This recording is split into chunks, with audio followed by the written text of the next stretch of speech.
Welcome, everybody. This is a big one. We got a great show here today. It's a quadruple crossover show with myself and 3 other podcasters. So please do us a favor and subscribe to all of our YouTube channels. I put them below in the show notes, and you're going to get tons of great content from all of us. And check out some of the old shows as well. If you haven't watched every single one of our old shows, then you got some homework to do. And there's definitely something for everyone between the 4 of us. So lots of great interviews between the 4 of us. Great stuff. So now, in today's episode, we're going to talk about the entire year of rock in 2021. It's been a crazy year, maybe not as bad as 2020, but a lot of crazy stuff happened, and we obviously didn't get to everything. But we did talk about some of the major news stories in rock music, and we give our top albums, songs, concerts, and interviews of the year. And we even talk about what we have to look forward to for 2022. If we missed anything, feel free to let us know in the comments, and we'll probably feel bad about that, but I'm sure there's only so much we can squeeze into an hour and a half. This is a great interview to listen to on a Friday or Saturday night. Have a nice cold beverage, sit back and relax, and feel like you're one of the guys just listening to a great discussion on rock music. Enjoy. All right, welcome to the show, guys. It's the year in rock, 2021, one of the greatest years of rock. Every year is a good year for rock, right? I mean, there's always concerts, there's new music, all sorts of stuff. So I'll stop babbling and I'll introduce everybody. We got, should I just let you guys introduce yourself? That's probably the best way to do it, right? Clint, go ahead and start. Hey, Clint Schweitzer from On the Road to Rock, formerly Music Mania, a name that was so lame I had to change it 7 years after its inception. Guys, we're still just trying to figure stuff out over here. And, as we end another year, I'm still in that mode. So hello. Yeah. Well, it's great to have you. I've enjoyed I've listened to so many of your episodes, and you've had some great, amazing guests, and we'll get to that later. And then, Rob, I'll let you go next. Rob Lane from the Straight to Video podcast in the middle of the night here in the UK. Chuck Shute said, I'll make it the most inconvenient time possible for you. But that's fine because I love him. Thank you. And you've had some amazing guests too. I love your show as well. And last and certainly not least, Darren Patltrocast. I hope I said that right. I'm scared I'm going to screw it up for some reason. I don't know why. No, it's like Gwyneth Paltrow with the "it's" at the end. Oh, okay. That's easy. Yeah, what can you do? I host the Patltrocast with Darren Patltrocast and the DLR Cast, which I think last time I checked was the #1 David Lee Roth themed podcast in the world. I think we're still holding that one, right? It might be the only David Lee Roth, but yes, #1. That's a great title to have. And your Patltrocast cast, Patltrocast, is that right? Patltrocast? Bingo. Got it. Patltrocast with Dude, Darren Patltrocast. You're killing it on that show. You've had some insane guests, music, a lot of music, but also actors in TV and sports, and some really big names that I'm just like, when I see some of the guests, I go, like, you just had Ted Nugent on. I'm like, what? He was just on Joe Rogan, and then he did your show. It's crazy. Yeah, so I guess that means me and Joe Rogan have similar listenership numbers. I think that's your big takeaway, right? Yes. I mean, yeah, that one got a lot. That got like a few thousand views, I think. Darren, you might have more hair than me, but I'll tell you this. I'm going to start my own David Lee Roth podcast because I'm heading to David Lee Roth New Year's Eve in Vegas. So I'm going to get in on their retirement shows. I'm in. Yeah. I'm going to 7 of those shows, so I'm going to see you there. You're going to 7 of them? Yeah. All 7? That's all there are, right? That's only 7. There's 9. I'd be going to 9 if I didn't have a work trip in the middle of all that. But, insanity is insanity, right? So New Year's Eve, we're going to party, I guess, you and I? We're going to party. Mrs. Patltrocast will be there. Wow. This is like the matchmaking podcast. I know. Right. So, let's talk about that. Let's just dive right into the year. That was a big news story. David Lee Roth is quote unquote retiring, but it's kind of sketchy because he said something like, it's the end if it is the end or something. So, but you two think that you feel strongly enough that you're going to go to all these shows. The ticket price justifies it. I couldn't get credentialed for this, Darren. I don't know what's going on. I'll tell you, if it's not the end, I'm going to want just a little bit of a refund back, but I'm okay. I'm excited about it. I missed the last residency, and the Kiss David Lee Roth show that I was supposed to see got canceled. COVID started and the world ended. So right. I'm up for it. Okay. Well, geez, we're gonna take him at his word. If I didn't have another trip, I might have to do that, but because it goes until January 8th, I believe. Is that correct? They put another 4 after that, and those are not sold out yet. Okay. And you're going to some of those or no? Only the earlier ones? Yeah, we have. See, the wife and I'm taking away precious time for Rob here. Rob's going to get 3 times the time after this response. No, this is like your baby is David Lee Roth. I get it. Yeah, you go for better for or it. for worse, my 69-year-old baby is David Lee Roth. And the wife and I were going, coincidentally, to Vegas. And then, because it's so cheap to go that time of year, if we get travel tips to give out right here, it's dirt cheap to go to Vegas around Christmas. Then Roth announced his residency and went, we got to go. Then Roth said, these are my last 5 shows ever. So we went, okay, we'll go to those too. We'll extend the trip. Then he said, I'm adding on 4 more shows. And then we went, oh God, we're going to have to go to some of these too. Wait, so how many? You're going to 7 of the shows? Alex Van Halen is going to be a part of some of these, is the rumor. No, he's not. No chance. No chance. That was Can we get Billy Sheehan, Steve Vai? No, that would be good. That would be cool. Yeah. Wow, that's amazing. That's a hardcore fan right there. And he will not do your show. Is that right? I interviewed Roth in 2003. Okay. And I interviewed his sister a couple of years ago. I think those are the only Roths I'm going to get, but I've pretty much gotten everyone else who's played with him or worked around him. Okay. No, that's pretty amazing. Yeah. Did you see some of his interview on Joe Rogan? That was an interesting interview. Are you following? He says that a lot. The only guy I've seen rein him in is Mark Maron. Oh, yes. Rob, 100% right. That's something I haven't seen that one. Interview I did with Gary Goldman yesterday. I was saying Mark Maron's the only person who ever reined him in ever, because Roth goes, you follow? And Maron goes, no, not really. That's amazing. Okay, so David Lee Roth. So unfortunately we got to move on, Darren. I know that you, but for more David Lee Roth, please follow the DLR podcast. Another big story that I thought, I mean, again, may not be a big story to everyone else, but to me, LA Guns, they finally reached a settlement. So there isn't 2 LA Guns versions. This was great news to me. This was like amazing that they finally settled it. I hate the 2 versions of bands. What do you guys think about this? Rob, we'll start with you since you've been quiet. That's fine. I just like to listen. It's LA Guns at the end of the day. I think it's funny that it becomes so embroiled and legal and all this kind of stuff. But do you like both versions? Do you like the Riley? See, because I like both versions. I mean, Phil Lewis will he's like bashed the Riley's version. But I will say, when it's the singer and the guitarist, that's really more LA Guns. That's the sound. But I like Riley's version. I totally understand that. Yeah, people relate it to the singer more than anything else. But I just find it funny, the big kerfuffle. On one hand, it's people's careers. People do make money out of it. So, yeah, it can be a bit touchy. But I would have thought, well, I say that I would have thought, but do most people know which version it is when they go to see it? Or I don't know. It depends on how big of a fan they are. Yeah. Yeah. Clint, what you wanted to weigh in?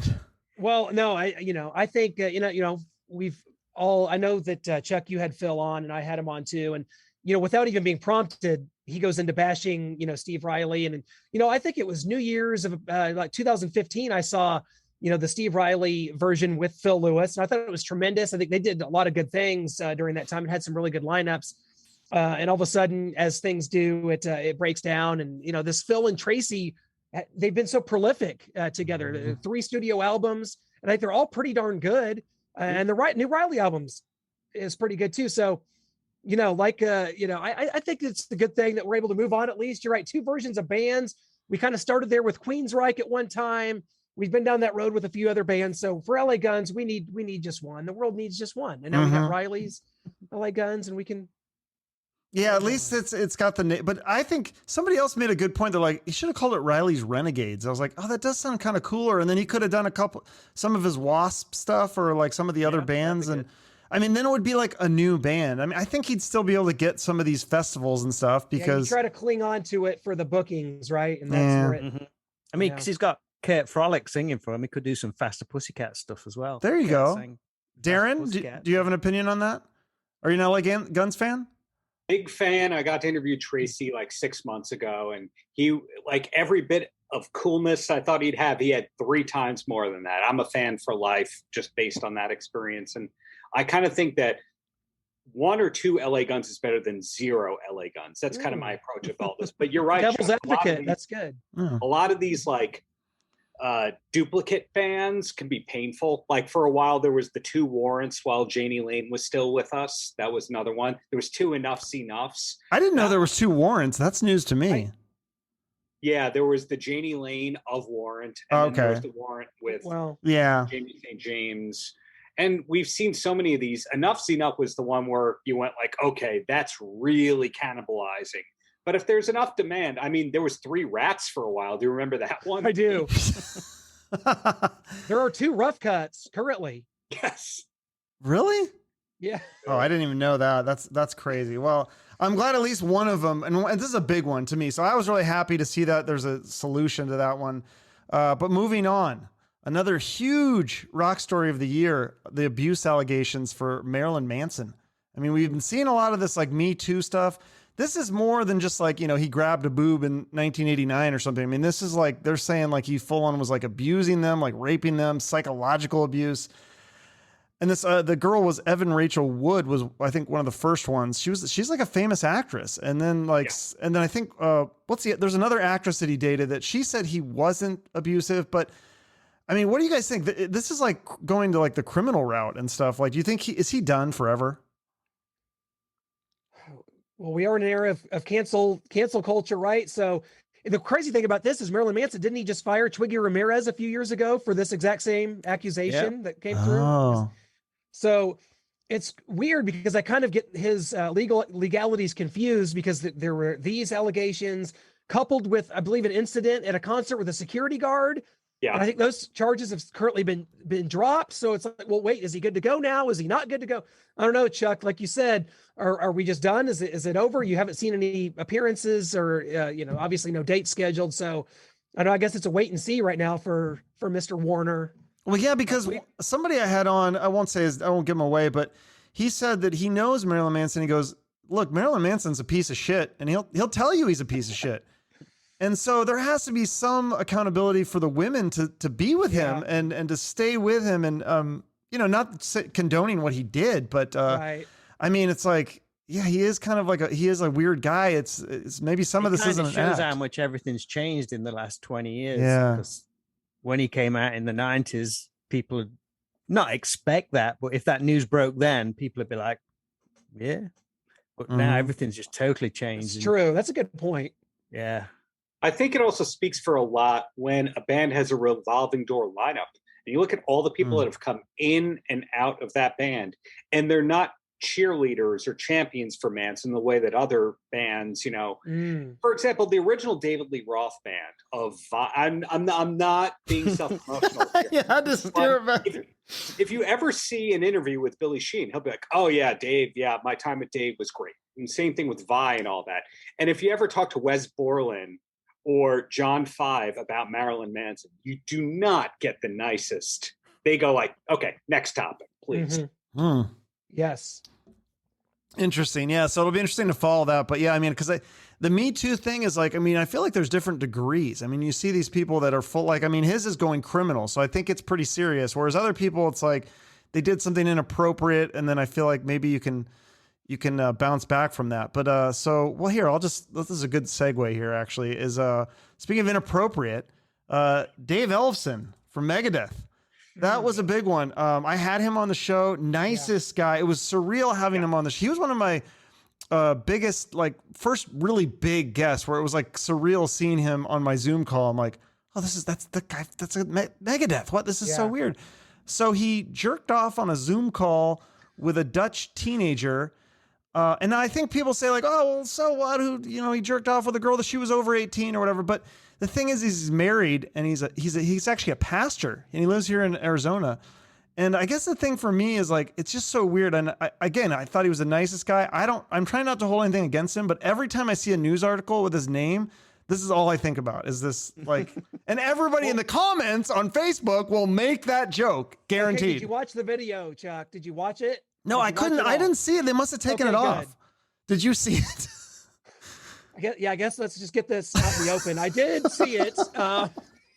So you talk about like surreal. And I probably know David as well. I mean, as anyone, I mean, I've had him on multiple times, good friends with Drew Fortier, his business partner, who they're now in the band, The Lucid, together. Yeah. They did a film together, really close. Right. And when that happened, I just had him on maybe a week prior, and it's like my brain couldn't handle it. I was like, what is this? What happened? They're talking about, grooming, and what does that mean? And what happened here? And it's a bizarre situation.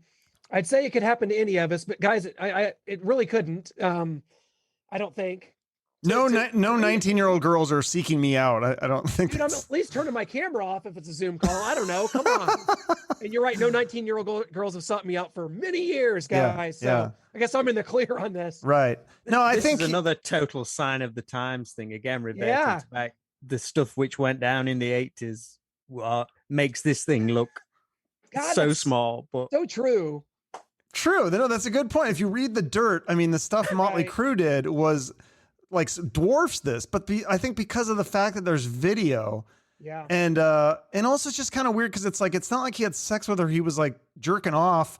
I don't know, it's just like a weird, and like I said, every time there's a story about him, somebody will no doubt will make some joke about it. Every single, I don't know if he's ever going to live it down. It's kind of becomes sad. weird as soon as it goes public. That's the thing, and it's like something people are not talking about with this whole thing is, how many chances in life has Dave Mustaine gotten to screw up? Yes. How many overdoses? How many rehab stints? How many people has he fired from Megadeth? How many lawsuits? How many things? And then Ellefson, who I agree with, the nicest guy you could speak with. So nice. He does one thing that's technically not illegal, and he immediately gets sacked. But I think that was like the straw that broke the camel's back. From what I read, there was already some tension or something, and so I went to this Megadeth show in like 2016. That this friend of a friend was the promoter at this show in Jersey, and he goes, "You want to come see Megadeth tonight at Newark, New Jersey?" And I went, maybe. And he's like, "How many tickets do you want?" I'm like, "How many can I have?" As many as you want, because the pre-sale was 2,000 in this arena.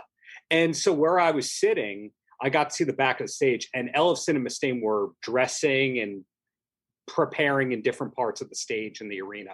So it might have been, that mended 6 years ago. Yeah.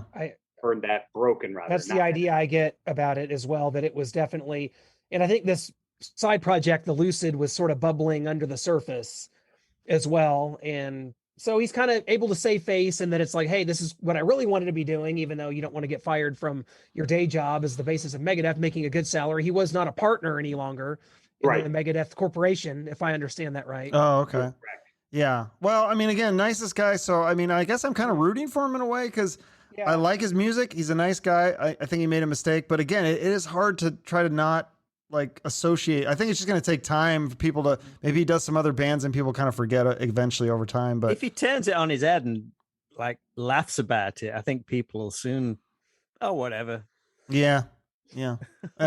Oh, this is one that's Fabrication's powerful. Yeah. Did you guys see this video of the girl Sofia Urista? I think it's a band called, I'd never heard of this band before, but now I think everybody knows this band, Brass Against. And she urinated in a fan's mouth on stage, and there's video of this.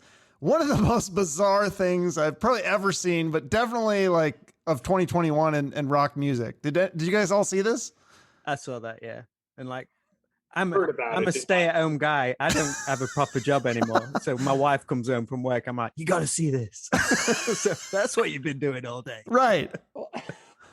It reminded me, what was the band from like the 90s, L7, like the girl threw like her dirty tampon in the crowd at that festival. It reminded me of something like that, just like a grunge era, like really just disgusting act that goes on. And now like, it's going to get captured and it's going to be out there. And it's like, I mean, I don't know what to make of it. Is it like kind of edgy and it's disgusting, obviously. But I don't know. That kind of but was it on purpose? Do you think it was a publicity stunt? Because I know there's stuff like that where, which band was it that got, I think was it Motley Crue that got busted at the airport with a bunch of porn or something? Like there's always like weird stories like that where they stage this stuff to get, I mean, because I think it got a lot of publicity.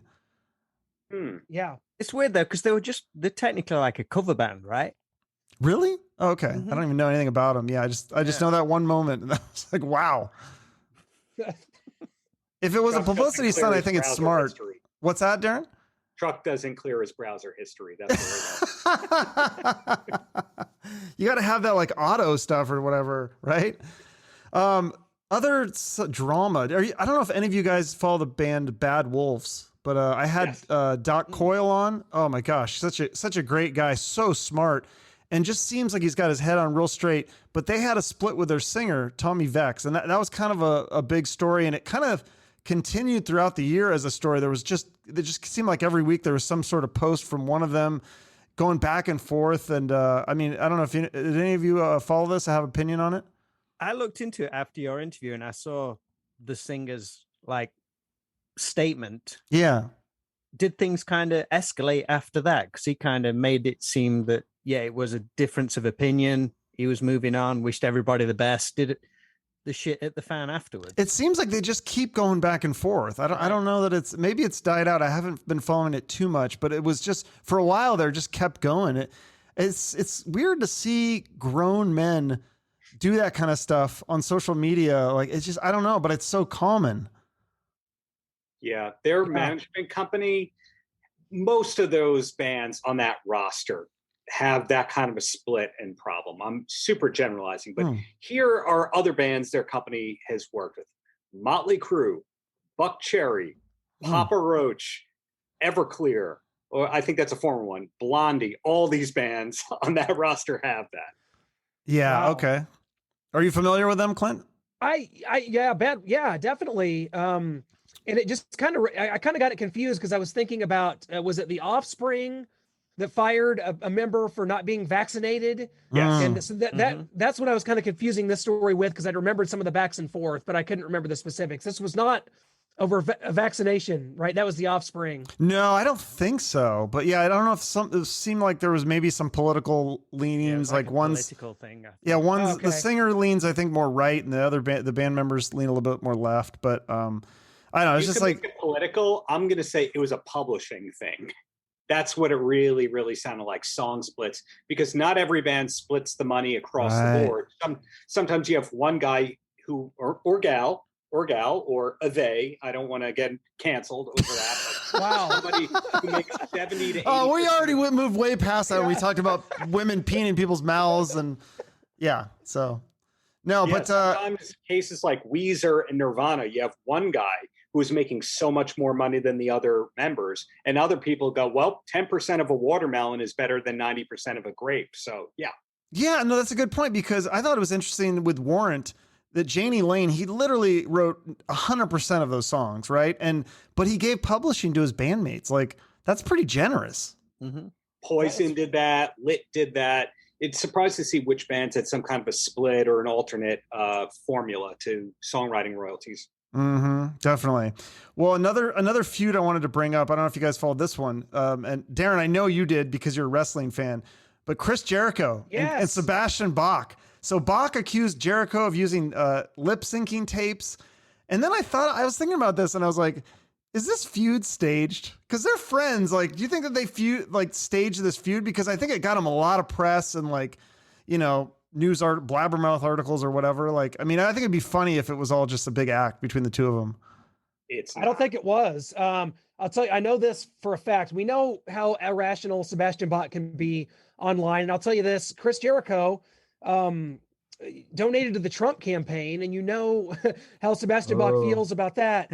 I think that stems from that. I think people lost their minds over politics, and people that were friends, you saw it all over the place. Dee Snider and Ted Nugent, and people are just losing their minds over each other. These are people, I mean, Sebastian Bach and Nugent were in a band, or at least a reality show band together, right? Fist or Democracy. Yeah. And that was entertaining. And and Chuck, you just saw Sebastian Bach, last night? Yeah. Oh. So how was it? I love Sebastian's voice. I love Slave to the Grind. I love all of it. So good show. Yeah, it was good. I mean, I know the words to like every single song they played. I mean, because it was mostly, I mean, those first two Skid Row albums, well, really the first three and the EP, the cover EP. I mean, I used to listen to those ad nauseum when I was in high school and stuff. So yeah, I loved it. Everyone, the whole crowd singing along. and his backing band is great. It's Brent Woods and Rob DeLuca, yep. and I forget the drummer's name, Jeremy something, but he's really good too. And then the opening band Kaleido was also really good. But yeah, I mean, I could see he's definitely not using tape because there's little screw ups or whatever throughout the show. It's like, I mean, you could tell it's not fake. Does Jericho use tape? We think? That's what Sebastian's accusing. Oh, Darren's nodding like yes, he does. I may or may not be wearing a Chris Jericho shirt right now. I love Jericho. What? Man. But you are. Oh my god, I didn't even notice that. That's hilarious. But as a person who's on 2 of the Chris Jericho cruises, he's singing on top of a recorded vocal. Now that doesn't mean he's lip syncing. That just means they're playing to tracks, and he is singing on top of that. And you go, how can you tell? Watch his lips. Sometimes he messes up because he's miming to the crowd or, playing to the crowd, and you hear the vocals going and the lips are not moving. So I'm not saying the guy can't sing. It's just he is live doing that. And the albums are totally Pro Tools-itist out. Sure. I think Steel Panther do that with the track as well. Oh, do they? Sings on they top do, of... but he could do anything. Ralph. Oh God, yeah. Yeah, he insane voice. Oh. Yeah. I think sometimes, I don't know if they do it as much now, but when I first saw them like years ago, and it was obvious they had the track, and sometimes I think he actually played up to it, which was quite funny. Wow, that's drop interesting. out every now and again and make it really obvious. So I was like, fair play to you. Jericho challenged him to a sing-off. Is this ever going to happen? Yeah, that was. I'm still waiting on that one. Yeah. Oh. Yeah. Anyways, well, it's wrestling. It's no Axl Rose, Vince Neil boxing. Exactly. That's what I was going to say. That would have been amazing Still too. waiting on that too. Yeah. What the hell? It could still happen. 2 old guys. I'd pay to see that. Well, yeah. So Clint, you mentioned the politics thing, and I think one of the weirdest, definitely one of the weirdest stories to me. I mean, just in general news story, but also music, was the storming of the Capitol. But then you find out one of the metal bands, Iced Earth, John Schaffer, is one of the guys like storming the Capitol, like not just protesting outside. He was like literally in there, like he was on Nancy Pelosi's desk with the hands up and the feet on the desk. I think he was interviewed as well, right, on the way up there. I think so. I don't know, but like, I mean, that's again, it goes back to this Me Too thing where there's varying degrees of Me Too. There's like, okay, you grabbed a boob in 1989, and then there's like, I mean, you abused people and stuff. And this is like, I mean, he crossed a line of like, is he out of jail? Or is he in jail still? Ooh, I don't know. That's a good question. But yeah, I mean, he went to jail. Like, and then he's like, I want a do-over. I think I screwed. It's like, yeah, no shit. Yeah. Weird. And like, so, I mean, I think Blabbermouth made a living just off of his name. I think he had more headlines than anybody. As former, Ripper Owens, he screwed up. Well, yeah, he screwed up, of course. And yeah, it was bizarre. And I don't know, like, what are you doing there? Why do you want to do it? Yeah. I don't really get any of it. I don't understand politics. I live in a world of sports and hair metal, and it's only 2 things I know about in the world. That's all you need. What do I know? That's right. Thanks, Rob. No, I agree. I just think it was weird. It's like, I mean, you see Republicans and you see Democrats, but I mean, I think I have Republican friends and Democrat friends, and even my Republican friends were like, okay, those people were idiots that stormed the Capitol. It's like, and you're in a kind of a legendary metal band. Like they've got a pretty big cult following. I think at least 2 of the members quit right after that happened. So I don't know what the future holds for that band. Yeah, probably isn't much. I mean, I didn't even know who was singing for him these days. I know Ripper was in the band before, and they've kind of gone through some changes, but that could be the nail in the coffin, perhaps. Mm-hmm. But they might have gained a whole new fan base. Or maybe they did. I was offered an interview with John Schaffer. I'm going to say like a week or 2 before that. Oh my God! Kind of wishes like I should have done that. But they have like whether or not the band is still a big deal at the time. They had the same publicist that Steel Panther still has, that Wolfgang Van Halen has. We're not talking about like a $500 a month publicist, like legit publicist. They were either bartering the hell out of or paying for. Interesting. Wow. Well. Yeah, it's been a weird year. We're still dealing with the COVID and the pandemic and all that stuff.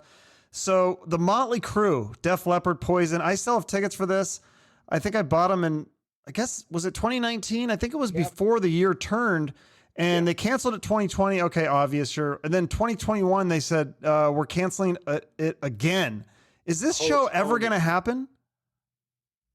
It's got to. Live Nation's got how much money does Live Nation sitting on right now, guys?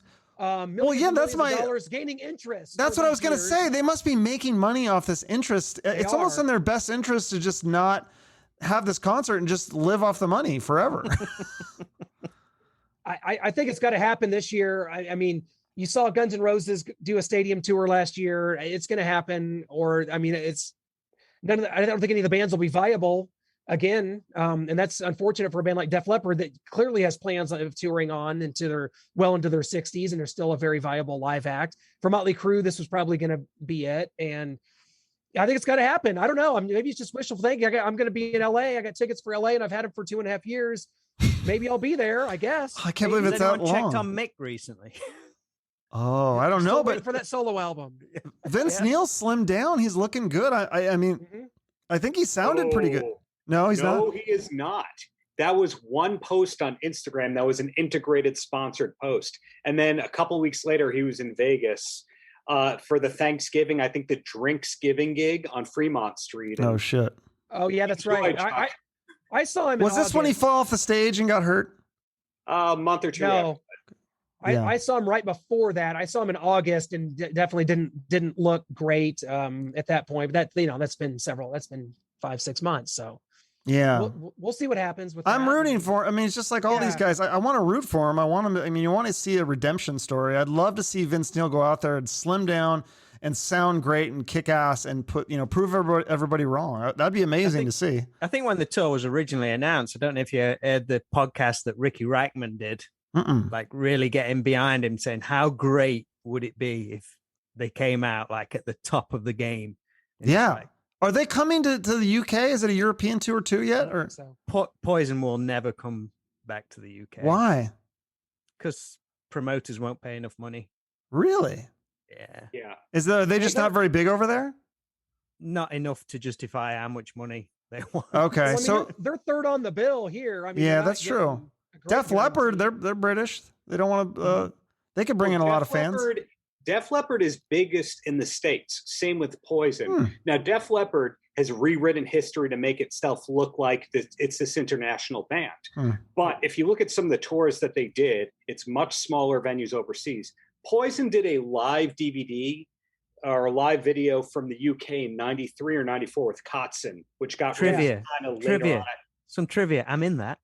What? You're in that. How?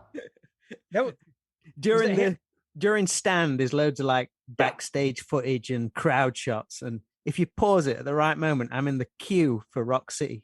Oh, that's amazing. Well, so would you fly into the States then to see this tour? I mean, I would love to. It's a big show. I mean, this is like going to be one of the biggest shows if it actually happens. I've never seen Poison with CC DeVille. Oh, really? They're great. Yeah, they're really good I would live. lose my mind, I think, even though the set list is the most boring set list. You know what it'll be. Yeah, it's the same 12 songs. On this show, 7 songs. Are they going to get 45 minutes? And are they going to get an hour? Wow. I hope it's at least an hour. Jeez. Yeah. But so other canceled shows, Tesla canceled shows, Limp Bizkit, Bret Michaels. I mean, there's all these canceled shows with the COVID thing.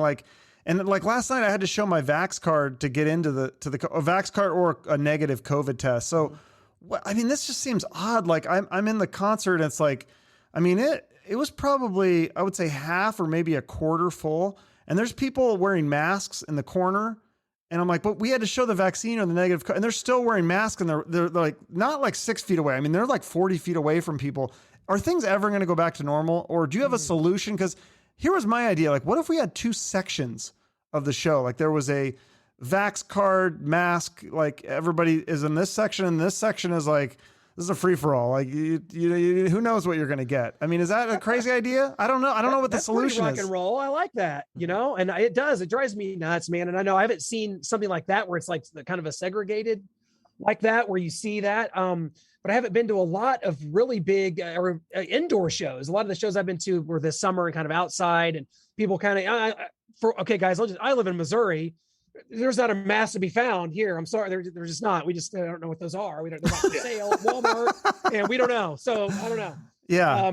Obviously what's crazy though. It's different everywhere. And that's kind of how these tours and these promoters are trying to figure out right now is how to put this together. You don't trust anything. You buy a ticket. I had a ticket for the Kiss Vegas residency. That's why I was going to be there. And Well, plug gets pulled on that, and then you're just left to. I mean, so it's hard to trust the live event stage right now. Sports are figuring it out. Concerts need to get it figured out, or people are just going to find something else to do. And there's, well, I think because I think you have two sides. You have the people that are so scared they don't want to go to a concert, and then you have the people that, well, I ain't showing them a COVID test or I ain't getting the vaccine. Sure. And so there's like two sides that are just not going to come at all. Because I feel like these shows with Sebastian Bach, I thought they were sold out before he was doing the ones before. I don't know if it was the Slave to the Grind or the first album, but they were all like, I saw him on the website, like sold out. And I was like, wow, he's really like kicking ass with and this one was not sold out. And I don't blame it 100% on him. I think it was because there's these requirements and some people are still just scared of going to a concert. Was it a rescheduled show, you say? What's that? There's also a lot of people who have no attention span anymore as a result of being holed up for a year and a half. They're like, wait, so I have to stand and I have to get dressed and I have to go out of the house. You think I'm kidding, but there's a lot of people I know who are big music fans who just they don't want to leave the house and get dressed. Oh, it's sad. It's sad. What were you saying, Rob? Was that a rescheduled show? I believe it's been rescheduled like 3 or 4 times, and thankfully so I didn't. People who probably brought the tickets the first time just totally didn't know the new date. Maybe, yeah, I don't know. It was odd. It's kind of sad to see, and then there's talk of this. I mean, this is a whole nother topic we get into, but the whole talk of the metaverse thing that Facebook is doing with this virtual reality, and I think they're trying to make it like you would go to a concert, but like you're sitting on your couch and you've got these goggles on, and you're like, it's like you're at the concert. To me, that seems like kind of depressing. I like to really, I mean, I don't know. I haven't seen this virtual reality, but if that's the future, it's kind of sad in a way, I think. Well, I think that's the future for everything. I hope not. How far down the line, I'm not sure, but that's definitely going to be. I want the real, I want to have the smells and the sounds and the people spilling beer on you. Yeah, it's part of the experience. It all is. The tall guy standing in front of you. Yeah, I mean, just getting there, you got to park and you parallel park in some crazy downtown street you've never been on before. It's all part of the experience. I was in line for an hour and a half to get into an Alice Cooper, Ace Frehley show that was a brand new venue in St. Louis, and it was a disaster. Missed all of Ace Frehley. I've never missed a band like that I wanted to see in my life due to like tardiness. And here you can't get into a venue. There's a lot of venues that are struggling with staffing, and they're just, it's blame it on COVID. That's what it's going to be. So you're going to create weird lines at restrooms and concessions. And so I think there's some apprehension to, if you go and deal with that once, you're like, I don't know. I don't want to do that again. Maybe. Yeah, no, it's sad. And then, I mean, you also see the COVID affecting the rock stars. I mean, we had, Sebastian Bach got COVID, Stephen Pearcy, Ted Nugent, Gene Simmons, members of Buck Cherry. And it kicked their ass. Yeah. That's the thing you got to say if you get COVID is it kicked my ass. Everyone says it. Yeah. Members of Foo Fighters, Ricky Rocket. I mean, all these people, like the Ricky Rocket one was really interesting because he posted, I can't remember, I think it was a video or an article or something. And he went through like his symptoms and stuff, and he's vaccinated. And he was saying, I had this and I had that. And I was reading this going, wait, but he's vaccinated. What's going on? I mean, so I see why there's some fear too, which is scary. Yeah. Cancer and speaking of cancer, Stephen Pearcy is battling cancer. You guys have any updates? Anybody know anything about that? Like any updates? I'm kind of worried about that. Yeah, and he had COVID too, just in the last couple of weeks. Yep. And I reached out to his publicist. I've been trying to set up an interview with him for like 3 years. It keeps not happening. Chuck, it was seamless for you. How did you know what? It wasn't seamless. I had to ask several times, and then they finally gave in. But yeah, that's kind of what it is. So I kind of asked, hey, I hope he's, everything's going well. And I saw him live at Rocklahoma in September. This is like right as it's breaking, and he seemed great. He looked good, sang great. His band's really tight, the solo band. And I didn't see any signs, but yeah, it was. I'm not sure what we can expect, but when I spoke with him 3 weeks ago, he was fine. Well, okay, well that's good. Yeah, because when he followed me on Twitter yesterday, he was fine. Oh, nice. That's a big move. That's always a big one when they follow you. Pearcy and Rat are one of my favorite bands. Yeah, and he booked or at least announced a bunch of shows in the last 2 weeks. So I think he was battling something 2017, 2018. They waited a while to announce it. But the way that some of the fake news sites pick things up, they put things as current, even though they're in the past. Okay. Yeah. Well, do you think this is going to be a new trend, though? Because where people are kind of announcing stuff almost like either in the middle or towards the end of their diagnosis, like with the guy from Mark, what is it, Hoppus or Hopus from Blink-182. Mm-hmm. He announced that he's like, yeah, I'm getting my cancer treatment. I'm like, wait, what? Like, you didn't even say that you had cancer. It's like, and then there's like these people like Norm Macdonald that you don't even find out. And kind of Eddie Van Halen kind of was like really kind of, he kind of kept a distance from all that stuff too. Like, is that kind of the new trend where you're just not going to do a lot of press about it, and it's just going to happen when you're just going to read an article one day that this person's dead? It's kind of sad. I think it's down to a personal thing. Some people they want to. True. Like, personally, if that's the right word to it. But I mean, the Mark Hoppus one, depending on what kind, he obviously had to do chemotherapy, lost his hair and all that kind of stuff. So he was perhaps, people are going to find out very soon when he's got like no eyebrows and all that kind of stuff. It was just the weirdest I think post. He called himself the Thumb. Is that what he said? No, his post, because the original post just said, he's at like the doctor's office, and it just says like, it's almost like nonchalant. He's like, I'll take one cancer treatment, please. I'm like, wait, what? You have what? Like, you're too young. What the hell? Like, ugh. That was a shocker, man. Yeah. Like, damn, but he seems to be doing good. That's good. Yeah. It's always, sadly, some people, we got to do like the in memoriam kind of thing of the year. So you guys have to help me out with this one. Hopefully I didn't miss anybody, but I mean, we lost some really great people this year. Jerry Miller from Metal Edge. That was a big one for me, because I was a huge Metal Edge fan, and that one just kind of shocked me. And also because I was hoping to like one day have her on the show and tell her how much, her magazine like influenced my life and how great it was. And so Jeff LaBar from Cinderella, that was another one for me. I was trying to have him on the show because Izzy Presley, who does a podcast, said that I asked him, who's your favorite guest? He said Jeff LaBar. He's hilarious. Get him on. I couldn't get him. Tawny Katane, Video Vixen, the Slipknot drummer, Joey Jordison, ex Skid Row singer, Johnny Solinger. That was a shocker. Yeah. Solinger one. Yeah, Brett Bradshaw from, I think it was a drummer, Faster Pussycat. Phil Spector, famous record producer. Dusty Hill, the bassist for ZZ Top. That was a big one. Charlie Watts, Rolling Stones drummer. Another big one. Don Everly from the Everly Brothers. LA Guns drummer, Bones. He played on a couple albums. And Metal Church singer Mike Howe. Those are the ones that I could find. Too many. It is too many. Yeah. Gary Corbett, who played keyboards for Cinderella. That's right. That was right by then. Yeah. Right. Yeah, it was like the next day after LaBar, right? Mick Rock, the photographer. Yeah. Fairly recently. Oh, today Phil Chen from Rod Stewart's band, they announced, passed. Oh, jeez. Yeah.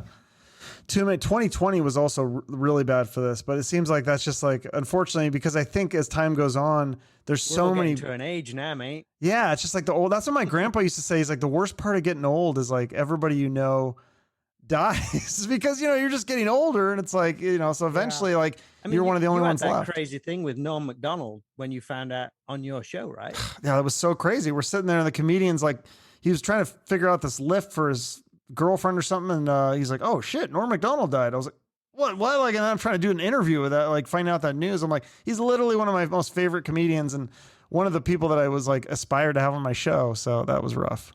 We had a guy over here, a journalist called Malcolm Dome. He passed away fairly recently as well. He was like a really influential journalist over here. I mean, I'm sure you've heard of magazines like Kerrang! Oh yeah.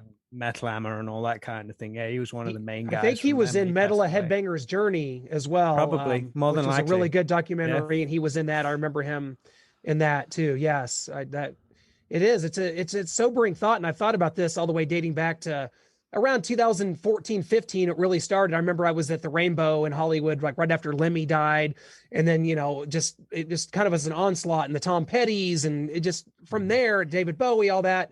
So since then, it's just a sobering thought. I talked to a lot of people that I interview. I'm just like, man, is it just to think about that, your peers, and how fragile life is? And now I'm only 37, so it's like, you grow up with these guys. This is such a big part of your life, and then when that happens, it's sobering, and your heroes don't last forever. That's what we learn.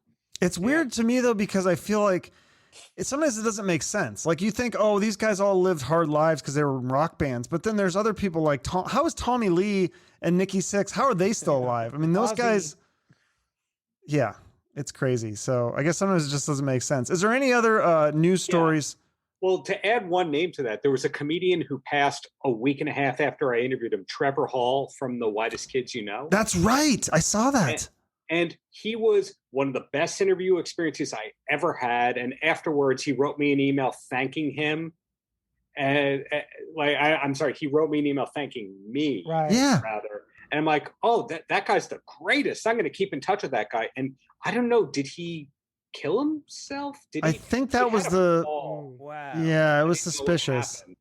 Yeah, That's huge terrible. loss. That guy had like 2 shows on the air, a bunch of about to be made movies. It's one of those cases where you go like, that guy has everything. What would he have to be sad about? But obviously there's always more to the story with comics. right. Well, and I think just in entertainment in general, whether it's music or comedians or acting, it's like they need to be in the spotlight. Like they strive for that attention, and that's how they're so good, because they're so driven to get that attention that they can succeed to the highest level. But then there's still like something missing sometimes, and you can't fill that. Sometimes it's just like, even if you have the success, it's not enough. Yeah. So Do you think that's kind of how this music podcasting started? That, yeah, I think 7-8 years ago, I just started emailing guys I wanted to talk to. And it's like, I think a lot of them just like to talk to someone, like to feel important. Mhm. I think that's kind of how it really started. And I think that's why I've rarely had an interview that I'd say I hated that person, I didn't like him, because I think a lot of times celebrities in general, whether it be, I do a lot of sports and actors, in that 20 minutes, that 30 minutes, they're dialed in, I think, because they feel that rush. They feel important if they're not on stage right now, but right now somebody is asking them questions about their lives and they feel important. And I think that's why these interviews are important. So no, that's a good point. Yeah. Cause it's important, not just for the fans to hear it and entertainment for that, Yeah. but also for the guest. I feel like sometimes we help the guest. Yes. We give them that attention that they need. And, it's like, cause my background's in counseling. Sometimes I feel like I'm a counselor sometimes talking to these guests. It's kind of fun though. Well, when do we start? I'm ready. Are any other news stories? Anything else that I missed throughout the year? Anything else that stood out for you guys, just in terms of the rock world and big news or reunions or breakups or anything like that? I know there was like the Bang Tango. That was another one that it was like a reunion, then it didn't happen. And I don't know if that's a big for as many people, but I was kind of looking forward to that. I'd say Led Zeppelin. Why did I say Led Zeppelin? Limp Bizkit. Oh. A little bit of a difference between Led Zeppelin and Limp Bizkit. Limp Bizkit being cool again. How did that happen? People were loving that. Well, but did you see Fred Durst? He looks like my grandpa or something. What is with that look? Was. The Sabotage Beastie Boys video look. That's what I think it is. But that song Dad Vibes, great single. But did you see how many people they played for at Lollapalooza this past summer? No. It was a big crowd, but then they canceled Rocklahoma right out of that. I was at Rocklahoma and they canceled that appearance. And so I'm going to hold that against them forever. No problem. I've never seen them. I'm not a huge fan. I mean, I know some of their songs, but I gotta say, one of the worst bands I've ever seen live. Ooh, there it is. Was Limp Bizkit? Really? Wow. Yeah, I'm not a fan, but I knew the songs, so I thought this is gonna be okay because I know the songs, and I was like, I kind of agree. I saw them on Summer Sanitarium with Metallica in 02 or 03, and it just wasn't my thing really. But they the staying power. Wes Borland's a great guitarist, and those songs resonate with people. That's all you need, right? Yeah. that's what I was wondering. Where are we in like the timeline of since those first albums broke? Are we up to like 20 years? 21, Yes. So 99, it's coming I around guess. to that cycle, into the 20, 30 year cycle. It makes where me feel people are- old. Yeah. That's Yeah. scary. Spice Girls are cool again to some people. So really, Spice Girls have that always been sometimes- cool. Sometimes you just need time to pass. Like you're the biggest thing in the world, then you're uncool. Then Right. enough time passes that you can market a 10-year anniversary, a 20-year anniversary, Right. get the right partner to tie in. And they sent me the Spice Girls 25 to review recently. So some of those album tracks are amongst the worst recorded music you've ever heard. It makes like one of you look like Stairway to Heaven. Really? It cracks me up they remastered any of those deep cuts. Okay, interesting. Can't wait to not listen to that. But so let's talk about some good music though. Since hopefully you guys did your homework and you have some good albums and some good songs. So my top 5 albums for the year in no particular order: Royal Blood, Typhoons, The LA Guns one, Checkered Past. I love that album. It's great. Dirty Honey. I think it's just self-titled. Dirty Honey, their latest one. Really good old school rock. The Pretty Reckless. I love that band. I love to have Taylor Momsen on. Death by Rock and Roll. Great song and great album. And then surprisingly, I didn't think that I would get into this one as much as I did, but I think this might actually be the best one is the Mammoth, WVH, the self-titled album. And again, I saw them open for Guns N' Roses. That kid's really talented. And I mean, those songs are just so catchy. It's really great, straight ahead rock. It doesn't sound like he's trying to be new metal or anything crazy. And then for my best songs, I thought I'd do different than the albums. There's a band called Moon Fever. That's like an indie band. They have a song called Cheap Thrills. That's really good. That came out. Another kind of indie band, Joyous Wolf, has a song called Fearless. Everybody knows John Corabi. I like his newest song. Is it Cosi Bella? He didn't even play it when I went and saw him the other day. And then, of course, the Hard School song, the new Guns N' Roses. I'm a big Guns N' Roses guy. And I thought the Hard School, there was 2 songs they put out, Absurd and Hard School. I thought Hard School was the best. And then another song from a guy I interviewed, Sahaj Tikatin from the band Raw, their song Intercorrupted. I thought that was brilliant. I thought it was a great song. So who wants to go next? Just dead silence. Okay. Rob, I choose Rob. Okay, Rob, go ahead. It's weird when people ask you, what are your favorite albums of the year? I'm like, shit, I really need to think about that. Right? I know you have to go back and look because not many people put out albums. It's a lot about the singles, but fires up Spotify, most listened to. Mm-hmm. So mine include, I'm knocking everything over. The Jim Dalton album. Jim Dalton from Roger he's from Klein Arizona, right? Well, Jim's from where's Jim from? I can't remember. He's not from Arizona, but isn't he down here recently, or doesn't he live here now? Or am I crazy? No, I think he just flies in for all the shows. But his solo album, In My Head, was great. Just the lyrics were amazing. He's just got such a chilled vibe. If you like country stuff, it's well worth checking out.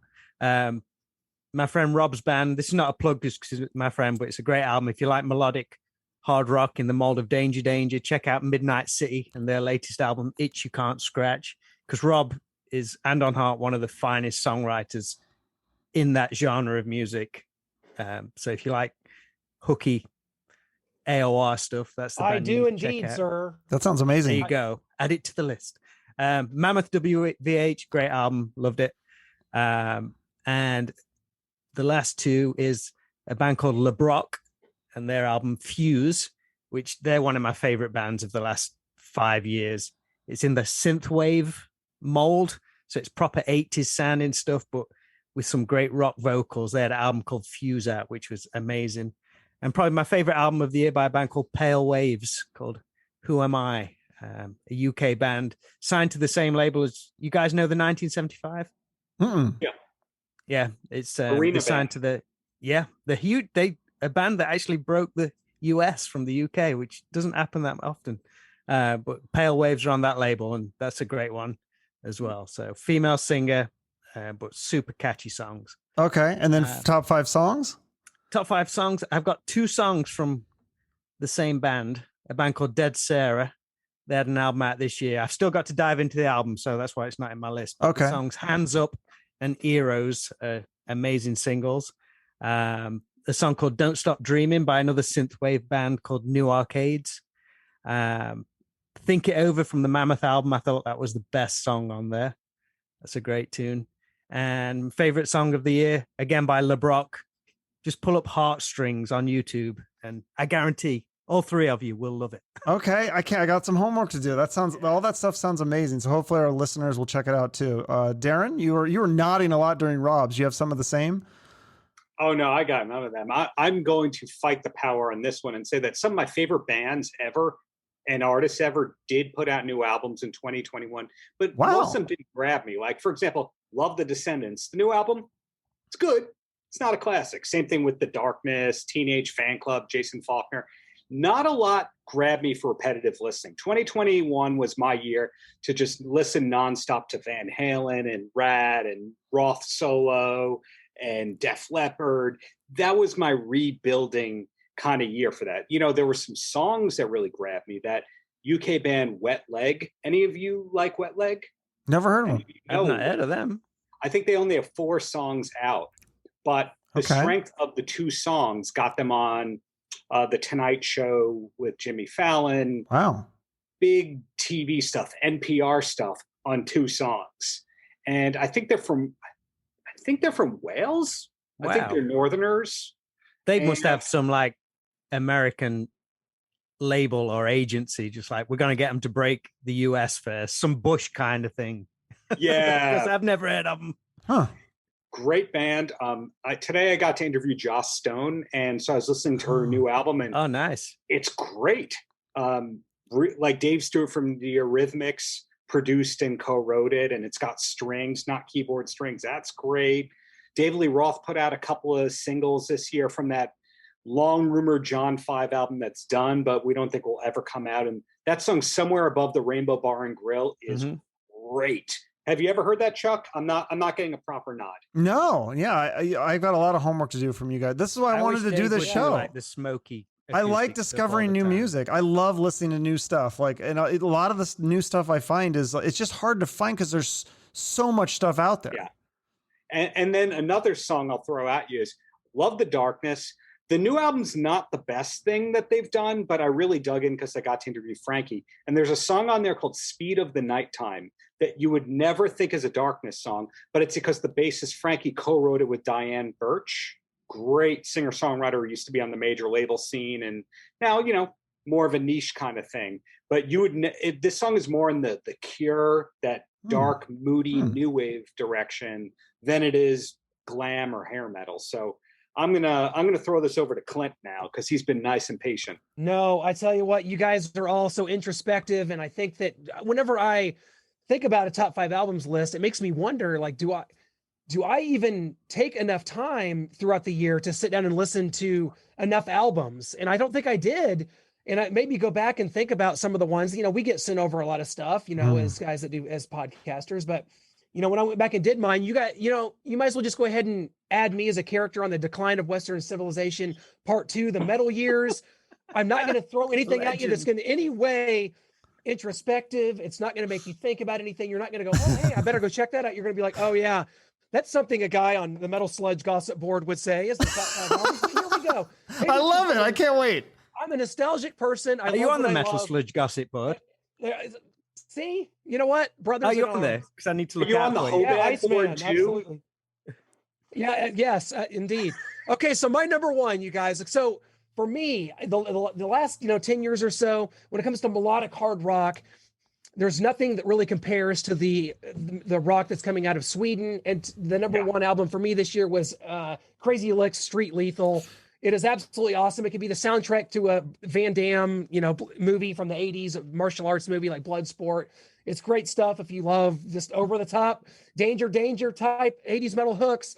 My second one is Dee Snider's Leave a Scar. I think his work with Jamie Jasta from Hatebreed, that's a great collaboration they've done for both of the albums that they've now done together. I was able to have Dee on, as I know that you did as well there, Chuck, and it was just tremendous talking to him about that album. There's a band called Wet, which is Jeff Scott Soto's it's kind of side project. They did just an awesome album. It came out right at the beginning of 21. It's called Retransmission. It just had several really good songs. Jeff's voice is just tremendous. It's just so strong and powerful. And Wet, really good band. Eclipse, another band from Sweden, guys. The album's called Wired.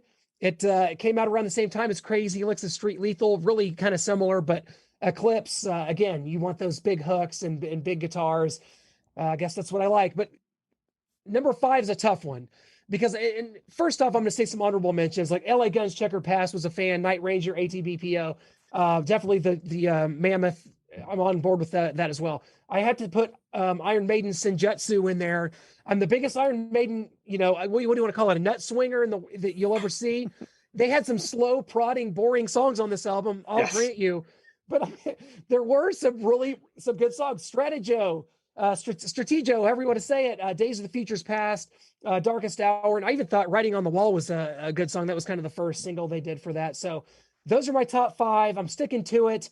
And all that I've learned here is that I need to look into some of the ones that you guys have put out there, because it seems like a lot more well thought out. But and a lot of the We'll songs, have to do a group chat and everybody remind us of what they put. Yeah. yeah, because you guys, man, this is great. Like learning all this, and a lot of the songs I put just kind of mirrored the album. So I probably should have went out of my way to find songs that weren't on the albums, but these are all kind of songs from these albums. And if you haven't, I'm Crazy Licks. I'm just an unabashed fan. Crazy Licks and Heat, two great bands from Sweden, man. Are you a Chris Laney fan, Clint?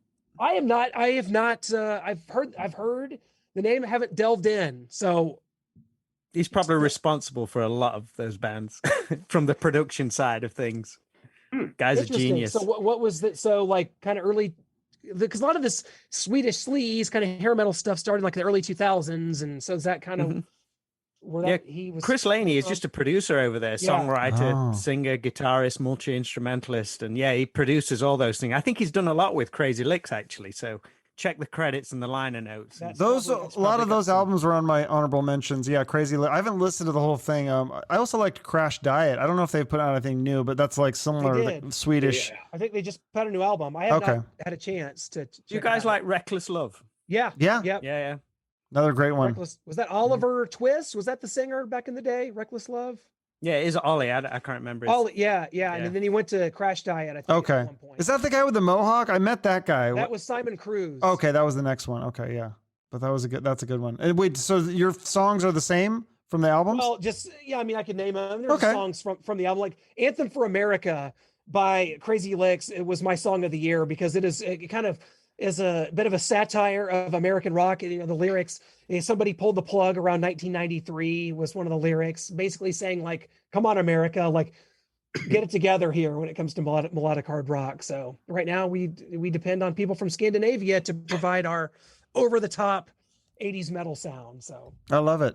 No, that's good. So, all right. So that's all your songs and albums? All right. So You got let's them all. You got That's them all. it. let's We move just on. Dumped them in your face. Okay, let's move on to your favorite interviews of the year. So Clint, some of the ones like I went through your list and saw all the people you've interviewed, and I've listened to a lot of these too. But like I listened to your today. I was just listening to the Joey Allen. You had Joey Allen on. You've had actor David Duchovny, which you helped me get. I appreciate that. Tracy Guns, he's kind of hard to get sometimes. You had JJ French and Dee Snider from Twisted Sister, Jack Blades from Night Ranger. You've had some great guests, but which ones stood out to you? well, probably Johnny Rod, ex Wasp. That's the I've interviewed him twice, and it is absolutely. You talk about like David Lee Roth, you can't reel in. Johnny Rod is the crazy. You don't know who he's going to show up with. He's got some dentist from Colorado that he's writing songs with, and he's on the podcast, and it was insane. So as far as being my favorite, probably not, but the one that like I let get off the rails the most, that was it. But I listen to shows all the time. Actually, Rob, it's crazy you're here because we had Lisa Wilcox. I'm a huge Nightmare on Elm Street fan, love 80s horror. We had her on for like 10 seconds and the Zoom call dropped. And then I saw you had her on earlier, I think this year, on your podcast. Lisa Wilcox, the great vixen, Scream vixen from Nightmares 4 and 5. That's a great one. Chuck, Dude. some of the stuff you've done. Oh my God. I loved the Phil Lewis interview. We helped you get Chris Warren, great former Seattle Seahawk. And I just listened to Ted Nugent with Joe Rogan. If you have 3 hours, Yes. I know, I think he just did one with you too, Dave, right? So we're trying to get him on for the spring. He's got a new album coming up. But that one with Joe Rogan, Ted usually does all the talking, right? But in this case, like he actually conversates with Joe. So that's a rarity. Yeah, no, that was an interesting one for sure. Yeah. Rob, let's see, like some of the ones that I remember, Chips Enough, Damon Johnson, Stephen Pearcy, Andy Timmons. This one pissed me off because I've been trying to get him. I'm trying to get anybody from Danger. And I was like, then I saw that he did your show. I'm like, Well, son the of a Andy bitch. Timmons one was weird. I've been trying to get him for a while. Yeah, And then he just dropped me an email and said, I'm free in like an hour. that's crazy. You're Yeah. kidding me. There was Yeah. like cram all. Though I think my favorite one that you did was the Robbie Crane, another guy that I was talking to, and then it was actually around the same time, and then he did yours, and I was like, message me, yeah. I was like, fuck, all right, I'll listen to this, and I was like listening, I was like, oh, this is fucking so good, damn it, I was so pissed, but and then That you had happens so often. It's great. you've had him on. No, I just mean you see people that you're like, I just had this person on, or I tried, and then they I see. all of a I sudden thought you're I on was someone being else. so smart. I was like, nobody's gonna want to have Robbie Crane on because he's like kind of like he's been in Rat and Vince Neil, and I think he's in Warrant now. He's in like every band, but he's always like kind of, he's a bass player. He's in the background. I'm like, nobody will think of that. And then like he started ignoring me. And then I saw that and then Rob dropped his episode. Weird that you messaged me like, holy shit, I've got him coming on. Yeah, no, that was a great, but what was your favorite one that you did, Rob? I picked two. I did one just recently, which Clint might like if he's an Iron Maiden fan. I had Blaze Bayley on. Yeah. And he's a good one. He was so good, so entertaining. And isn't it weird? You can probably agree, like these people who you perhaps don't know that much about, or you don't know what it's going to be like, but you can tell as soon as that Zoom call clicks, the first sentence, he's like, this is going to be a good one straight away. And it was one of those. So that was great fun. He's interesting. He's like a big sci-fi fan. So it like goes in all these directions. Huh. Yeah. And that was a great one. Just so much fun. And that's another one I got turned down, by the way, just to... Really? Chuck, damn it. I know. I don't know. I don't know what I'm doing wrong. And I tell Chuck, I kind of coach Chuck a little bit. And I'd be like, did you ask a second time? That's how I got Stephen Pearcy. I asked him like 18 times. I was like, do my podcast. And finally, like his tour manager or publicist or girlfriend or whatever she is, she's like, oh, okay, I guess we'll do it. Wife, show some respect. Wife. Is it wife? Okay, shit. Sorry. Yeah, with some of these people, you will learn over time that, like, let's say you want to talk to Chris Jericho. The wrestling publicist says no. The Fozzy band publicist says no. The manager says no. That doesn't mean it's over. There's still other avenues. Yeah, he's got his new vitamin water that you're gonna find that publicist. Right. I can't tell you how many interviews I've gotten through the tequila company, the food company, etc. Yeah. The book publisher. That's a good one. That's a good one. The tour publicist, which might be different from all that. The acting agent publicist. You have to go all the angles, and that's how sometimes you get these things. So if you see, hey, Pearcy's got a new thing, you think, okay, let's go first to Top Fuel. Top Fuel says no. Frontiers Records, they say no. Okay, have we tried anyone in his band? No. Have we tried the Rat People? No. You just look with. But do they actually say no? Because I just get ignored. It's like high school all over again. It's like asking girls out for a date, and I just ignore. Ghosted all the day. Yeah. Anyways, okay, sorry, we got off on a way big topic. So Blaze Bayley was the one. Who's the other one? Wednesday 13. Great. That's another one I got denied on.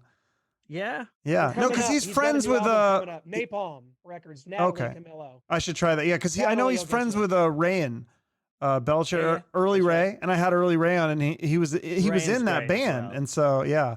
So Wednesday was cool. It was just like, I don't think we hardly spoke any music whatsoever. It was just all horror films and toys. Mm-hmm. And I could have just gone on and on and on. It was awesome. That's very cool. I have to listen to that one and the Blaze one then. That sounds amazing. Cool. All right, Darren, God, your freaking list. I can't even read all these people, but some of them, the Ted Nugent, I started that one. You guys had such a good rapport. He's like joking with you like right off the bat. That one, I got to finish that. I watched the Rogan one with Ted Nugent. It was amazing. Your one with Jason Biggs was so good. I'm so jealous of that one. And I watched it and it was a really good interview. And then, God, you've had some of these I haven't watched, but I just seen the names like Eugene Malmsteen and Dennis DeYoung and like Gilby Clark, who I tried to get. And then he told me to my face, he's like, I'm not doing any more podcasts. So lucky that you got that one. You got Perry Farrell from Jane's Addiction. Amazing. So which ones are your favorites? Today, second time bringing this one up today, the Joss Stone one I did, which I haven't put out yet. As long as I'm not hallucinating, I think it went really well, and she was one of the greatest people I've ever spoken with. Wow. Yeah, I had no idea what to expect on that. She's such an honest, nice, patient person who gets it. Yesterday, I spoke to a comedian, Gary Goldman. He's had a couple of comedy specials, like 4. He has a book coming out and a Hulu show. He was a blast. Biggs was great. I slipped in a David Lee Roth question at him, of course. Nugent, I slipped in a couple of David Lee Roth questions, and then Blabbermouth picked it up, and I freaked out because they picked up a negative thing that he said about Roth. Of course. Oh, God. I know. And so I reached out to Ted's assistant, who he's had for over 20 years, which is a sign that he's not this nightmare human being. If you keep the same assistant for 20 plus years, you might publicly want it to be known that you're rough to deal with, like Gene Simmons, who's nice when the camera goes off. But in the case of Nugent, I'm like, hey, I'm so sorry. I did not mean to get this clickbait out there. I'm really apologize. Not my intention. She's like, no, that's awesome. You want to talk with him again in March? I'm like, oh, so they want that. Some people do. Yeah. Some people get, I've gotten people like I think that's why unfollow me. Gilby Clarke put the brakes on because someone did some clickbait. That's what he told me. Yeah. Cause I went to go see him and my friend's like, oh, you should go hit him up and ask him to do your show. Cause I've sent so many messages to his Instagram, to his publicist.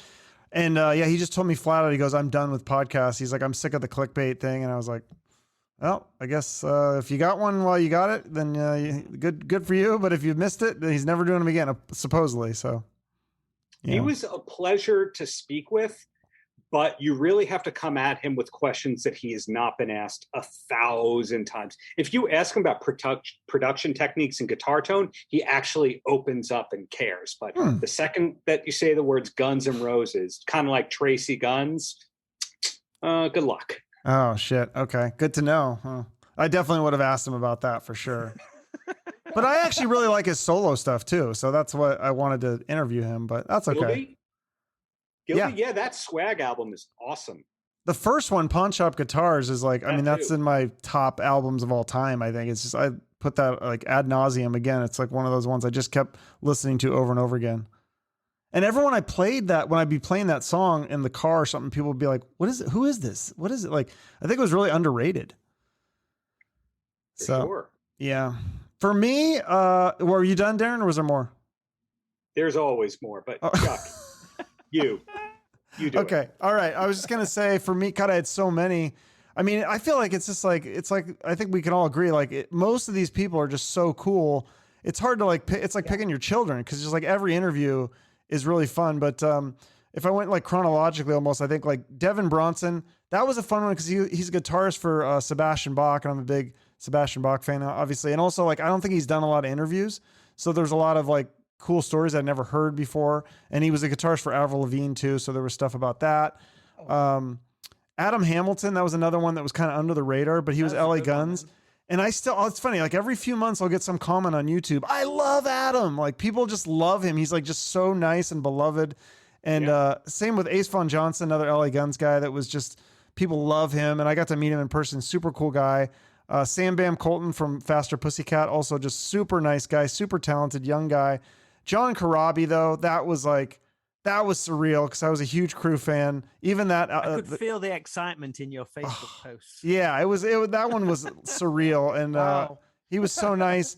And I think also one of my favorites, like I think it was actually just a really good interview, was the Joey Allen Warrant one, because I really just did my homework on that, and I didn't even have to do a lot of that stuff I already knew, but I mean, I dug up some really good stories, and that was just, I think we just had like a good rapport. He was like a really good storyteller, and I know you've had him on your show many times, Clint, but yeah, that's he's a great guy. Yeah, that was really fun. So yeah, and I've enjoyed a lot of as many of your guys' interviews as I can watch. Yeah, There's just like, there's so many freaking podcasts out there now, but you guys are, I mean, you're three of the best. That's why I had you on the show. So. Oh, Chuck, you're awesome, man. Do you guys think that are there too many podcasts out there? Does it make it harder or easier to get guests? And does it make the exclusivity lower because they kind of filter them around and it's hard? I don't know. What do you guys think? That's a great question. No, that is an absolutely great question. I do think there's a little bit too many, but I think a lot of it was started because of the pandemic and people were bored and they were just doing something as a hobby. And I think it seems to have petered out a little bit. I don't think there's as many new ones popping up. And I think some of the ones that did pop up have kind of died off. Yeah, you might be right. I'm in agreement with what Chuck just said. I think a lot of people make those first 5 episodes because they've told everyone at the bar that they're going to do a podcast. Yeah, you really should. You've got a great voice. You should do a podcast. And they don't realize the hard work it is to do that first episode. You have to have the domain, the back end, the logo, etc. They get it done. They're like, okay, this second one's easier. The third one, fourth one. Oh, I'm out of favors to cash in because now people are going to ask for my metrics and my listenership. Oh, geez.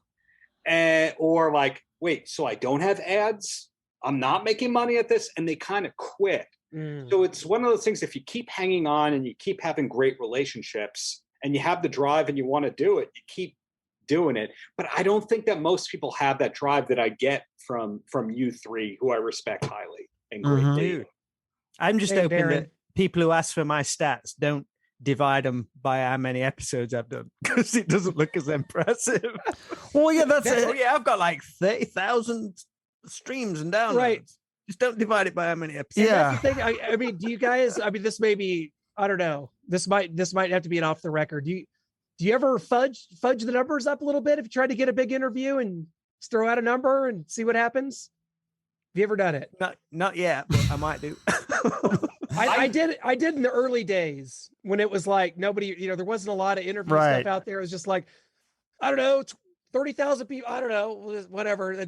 Well, the thing that I wouldn't say that I here's what I do. I will say like you can use the Blabbermouth and say I've been Right. featured on Blabbermouth, and Yeah, this that's Blabbermouth has like 2 million or 1.5 Right. whatever it is followers, and it's very likely that this episode would end up on there, like if it's a musician such as a rock musician or something. But so I don't know. I mean, yeah, I don't really fudge. Because the thing is with YouTube is they can look a lot of times. They can see approximately what you're getting per episode.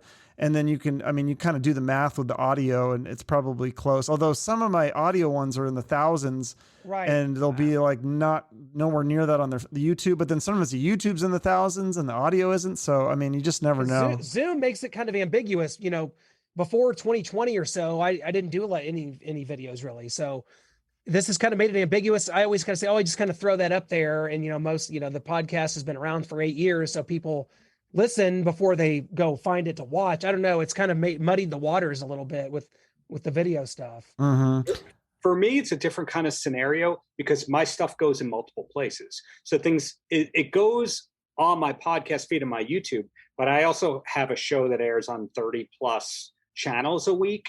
So I have that, and then I have a couple of outlets like the Jewish Journal and the Hype magazine, which is more of an urban kind of thing. So I go with my interviews and go, well, it's going to appear here, here, and here. And the Blabbermouth is the gravy on top, or the icing, frosting, Right. whatever food analogy you want to use.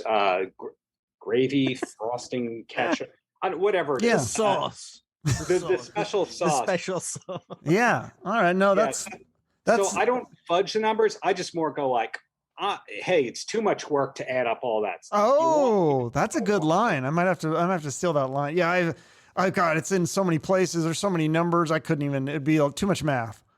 I like that. Too much math, bro. Yeah. And you say the bro, and then they take you more seriously. I'm going to remember that. Right. Darren. Well, so are there any good? I'll start with this one of the concerts. I saw Guns N' Roses with Mammoth opening. That was amazing. I saw a local band called the Black Moods here. We saw them in Mexico. That was amazing. Great We saw them like 3 times. I've seen Steel Panther more times than I can count. I saw him once this year with a new bassist. And I just saw John Corabi, and oh my God, John Corabi, he sounds like he's 22. He doesn't sound like he's aged at all in terms of his vocal ability. So those were my best concerts that I've seen this year. What about you guys? I had to go through my phone diary. Oh, really? Do you see a lot of shows? No. Oh, I was trying to remember what shows I've been to, because I think things opened up in the States a lot sooner than they okay. did in the UK. So I could only pick 3 shows, and I think I've only been to 4. Wow. So I went to a festival in the summer called Stone Dead, which is a really great festival. And there was a band called TerrorVision, who were like an English institution. I don't know if any of you guys have heard of TerrorVision before. Yeah. They stole the show. I mean, Awesome. they broke, Def Leppard kind of broke them. They were like they were a band who were doing the local scene in the early 90s. And I think when Adrenalize came out, Def Leppard had them open their Don Valley Stadium gig in Sheffield. And that was kind of what sent TerrorVision through the roof. But they're such a great band, had so many hit singles in the UK. And they came on at this Stone Dead festival and just floored everybody. It was like next level stuff for a band that's been around for 25 years. And yeah, it was a masterclass. So that was a great gig. The band who I mentioned earlier, LeBrock, they did a tour, which was kind of weird seeing it because there's only 2 guys in the band, frontman, then a guy on keyboards and also plays guitar. So it's kind of a weird dynamic if you're used to seeing a full band, but it's kind of cool as well. So that was a good one. And the only other one I could pick, I went to see Youngblood earlier this year. I don't know if you guys have heard of Youngblood. I got to interview him earlier in the year. How was that? Awesome. The nice. I was so in fear of him, like, oh, he's going to make fun of me. He was like the nicest. Yeah. I thought he was going to be like Liam Gallagher in the interviews because that's the kind of the vibe he gives off. No. Yeah. So my wife wanted. She's a big fan, and we went to that gig, but I didn't enjoy it, so it's not in my top gigs. But I've actually been to a gig tonight. I went to see the Wild Arts about 5 hours ago, and that was pretty good. So the Wild Hearts. The Wild Arts. Yeah. Okay, yeah, I need to like learn more about that band. I keep seeing that name, but I'm not super familiar. I got a lot of homework to do after this episode. It's a deep dive, though. The Wild Arts is. There's a lot of stuff. They have a kind of a cult following, though, right? Oh yeah. Oh yeah. Okay, who wants to go next? Go, somebody, Darren. Okay, yeah, Darren, come on. Well, kind of like what Rob was saying, here in New York, things didn't really open up until June. The first gig that we had here, I think, was the Strokes playing a benefit for New York City mayor. And then the next day, Kiss was at Tribeca Film Festival. So at the beginning, it was really limited. So I didn't go to a lot of gigs in 2021. But the best thing that I probably saw, it's a tie. It's either Ann Wilson from Heart played this club gig at this venue called City Winery, and she's mind-blowingly awesome. And the other thing is just impromptu. Before I went to see this cover band that has members of Trickster in it, I'm jealous. I walked to the Blue Point Brewery, which is a what's that, brewery. Rubik's Cube or something? Yes, that is Rubik's Cube. Yeah. Good one. That was great. Oh, that's impressive. Rob, you know a lot. We just walked to this local brewery called Blue Point, which is fantastic. And this polka band was playing called the Polka Brothers. And they were so good. We went to see them 2 months later at another brewery. And they were playing covers, but they were changing to a polka tempo in the chorus. And so they kept screwing up the time signatures a little bit, changing from the verse to the chorus. It was so entertaining that the mistakes made it better than just about anything I saw. Better than Korn, better than Megadeth, etc. Wow. Okay. I think we just lost our street cred here talking about polka, but no, that's funny. Cause there's my old mining town here in Arizona called Bisbee. And one time we went there and we saw these two guys and they were like a 1920s, like, hello, my honey. Hello, my darling. But they were doing like pop songs and it was fucking amazing. It was the coolest thing I've ever seen. Cause it's so unique and they're really good. They nailed it. But yeah, no, I like that kind of stuff too. That's cool. Clint? Oh man, my summer started off with Styx and REO Speedwagon. So we went back to some great bands to see live still to this day. Garth Brooks was in a stadium here at Arrowhead Stadium, which is kind of funny to talk about Garth Brooks on a podcast like this, but maybe talk about a guy that crosses all bounds and just an enigmatic performer. And it was the last stadium gig he did before he canceled all the rest of them. And then and now he's got another one, another run coming. But I saw Warrant and Firehouse at a festival, a barbecue festival in Hannibal, Missouri, which is the home of Mark Twain. Cool little small town here in Missouri. And they had this little rib festival that, the kind of shows that people would joke about, like on message boards and stuff. This was awesome. And I don't know, it was just, it's been an interesting, I saw Slaughter and Great White together. So it was kind of a hodgepodge and kind of reacclimating to the concert going life that I once had.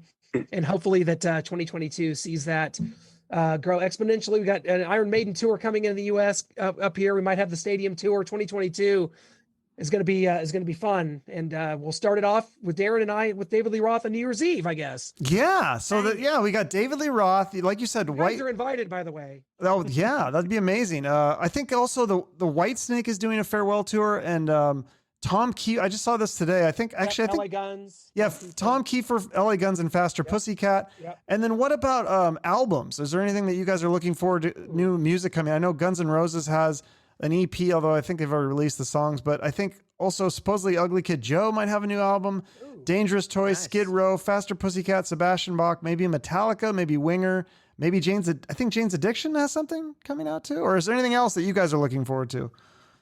The new Pat Boone album is going to be. No, is he still alive? What? Him, I actually did interview a couple of years ago. That was the first thing that came to mind. He did that Metals cover album. That was kind of funny. Yeah, that actually had Dweezil Zappa and Greg Bisson had a lot of cool players on it. Sweet. Did that come out in the UK, Rob? Was that ever on your radar, Pat Boone in a Metal Mood? No, I've not heard of that one. Look it I up. love me It's some funny. Dweezil Zappa, so I'll have to look out. Yeah, he sings. He's a crooner, and he sings but he sings like Ozzy and all these metal songs in a crooner style. It's kind of It's kind of like- funny. I'm It's gonna like William speak to Shatner. Dave. It's like your Cliff Richard. Now Cliff Richard never made it here in the States. Right. There's that like Status Quo never made it here in the States. Pat Boone was that first Americana, okay, boys and girls kind of pre-rock and roll thing.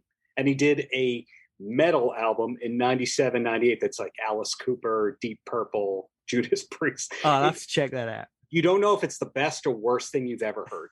Been there. New Scorpions next year too. New Scorpions. Oh, really? I didn't hear about that one. Okay. Yeah. Single's cool.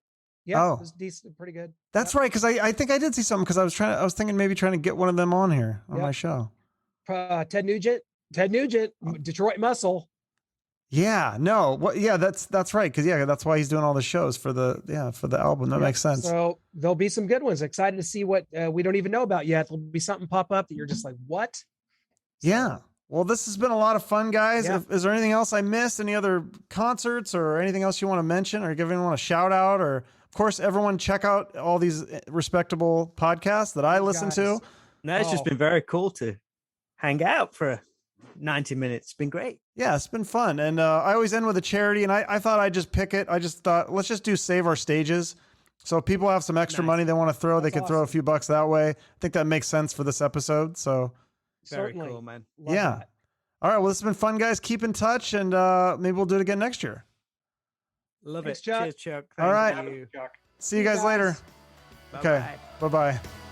Thank you for listening, and thank you to Rob, Clint, and Darren. It's been a hell of a year, guys, but we almost made it. It's almost over.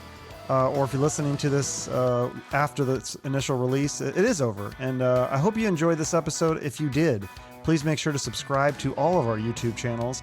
Again, the links are below in the show notes.